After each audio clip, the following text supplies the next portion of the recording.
우선 지금 핵심이 되는 거는 죄명은 특수절도입니다. 뭐 이런 식으로 이제 나오는 게 이제 기소유예인데, 기소유예 같은 경우는 전과가 남지 않습니다. 제기한 사람들은 뭐 이제 명예훼손이나 뭐 이런 걸로 충분히 고소하실 수 있을 것 같습니다.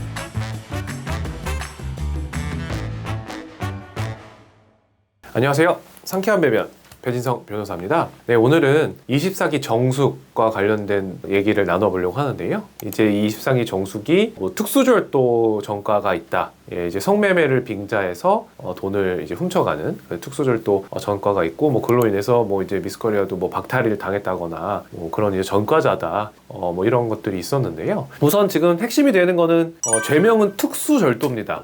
특수절도라고 하는 것은 여러 명이서 혹은 이제 흉기를 사용해서 상대방의 돈을 절취한 경우를 말하는데요. 이제 성매매 빙자 특수절도이기 때문에 조건 만남 이런 거를 통해서 성매매를 할 것처럼 남성을 불러내고 그 남성의 돈을 몰래 가져가는 그러한 행위가 있었다 라고 이제 논란이 있는 거고요. 이런 조건 만남 사기의 경우에 이제 여러 가지 경우가 있어요. 사실은 그 지금 말씀드린 특수절도 유형이 사실은 제일 기본 유형인데요. 이거보다 한 단계 더 높은 유형이 있습니다. 이제 특수 강도에 해당하는 유형인데요. 강목치기라고 이제 얘기를 하는 유형인데, 이제 성매매를 한다고 이제 남성을 불러내서 그 남성을 이제 폭행 협박을 해서 돈을 강취하는 이제 강도 행위를 하는 거죠. 뭐 가끔 있는 일들이 아니라 굉장히 자주 발생하는 유형이에요. 조건 만남 자체를 하는 것 자체도 불법이잖아요. 성매매이기 때문에. 근데 그 성매매 자체는 사실은 처벌 수위가 세지는 않거든요. 초범의 경우에 대부분 기소유예고. 그래서 이제 많은 분들이 성매매는 좀 그렇게 양심의 가책 없이 하시는 분들이 많이 있을 텐데, 성매매뿐만 아니라 이렇게 이제 범죄 피해를 당해서 돈을 굉장히 많이 뜯길 수도 있고, 그리고 아동 청소년 등이 나와가지고 이제 아청법 위반으로 되게 심한 처벌을 받을 수도 있다는 점을 좀 아시고 성매매 자체를 시도를 하지 않는 거를 이제 추천을 드립니다.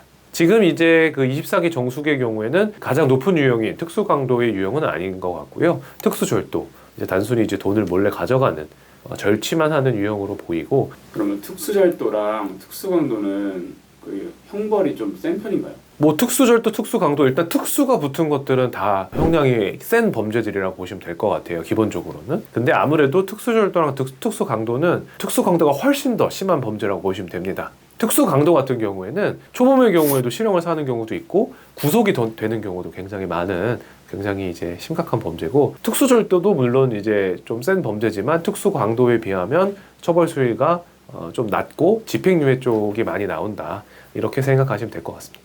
그래서 이제 24기 정숙이 이 특수절도를 저질렀냐 안 저질렀냐, 그걸 어떻게 알 수 있냐, 뭐 사실은 본인이 이제 그 전과 기록이나 이런 거를 뗄 수 있는 방법이 여러 가지가 있기 때문에 이제 처벌을 받지 못했다라는 거는 증명을 할 수가 있을 것 같아요. 근데 사실은 한 가지 경우의 수가 있는데, 바로 이제 기소유예를 받았을 경우에요.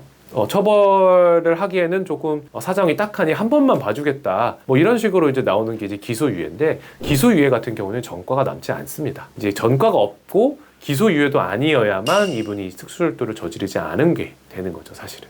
근데 뭐 사실 진짜 이분이 특수절도를 저질렀는지 안 저질렀는지는 아직 밝혀지지는 않았지만, 특수절도를 저지르지 않았다라고 한다면 좀 그 다양한 방식으로 증명을 할 수 있을 겁니다. 만약에 이분이 특수절도를 저질렀다라고 한다면 당연히 뭐 통편집을 당하거나 뭐 네티즌들로부터 비난을 받는 게 정당하지만, 그런 걸 저지르지 않았다라고 한다면은 그런 거를 이제 비판하고 논란을 제기한 사람들을 이제 명예훼손이나 뭐 이런 걸로 충분히 고소하실 수 있을 것 같습니다.